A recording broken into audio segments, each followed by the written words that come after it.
मंगला गौरी व्रत की कथा। बहुत पुरानी बात है। एक समय में कुर नामक देश में श्रुकृति बहुत प्रसिद्ध सर्वगुण संपन्न अति विद्वान राजा हुआ करता था, जो कि अनेकों कलाओं में तथा विशेष रूप से धनुष विद्या में निपुण था। संपूर्ण सुखों के बाद भी राजा बहुत दुखी और परेशान था, क्योंकि उसके कोई पुत्र नहीं था। वह संतान सुख से वंचित था, जिसके चलते राजा ने कई जप तप ध्यान और अनुष्ठान कर देवी की भक्ति भाव से तपस्या की।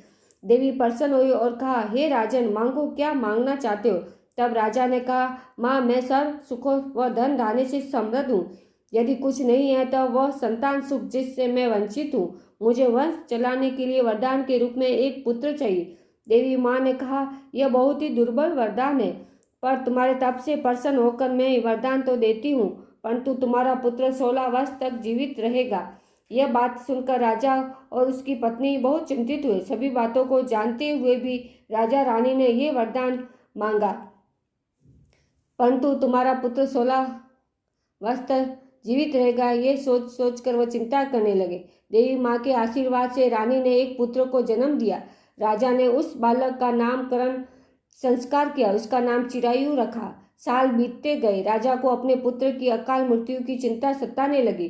तब किसी विद्वान के कहने अनुसार राजा ने 16 वर्ष पूर्व ही अपने पुत्र का विवाह ऐसी कन्या से करवाया जो मंगला गौरी के व्रत करती थी, जिससे उस कन्या को भी व्रत के फल स्वरूप सर्व गुण संपन्न वर की प्राप्ति हुई तथा उस कन्या को सौभाग्यशाली व सदा सुहागन का आशीर्वाद प्राप्त था, जिससे विवाह के उपरांत उसके पुत्र की अकाल मृत्यु का दोष स्वतः ही समाप्त हो गया और राजा का वह पुत्र अपने नाम के अनुसार चिरायु हुआ।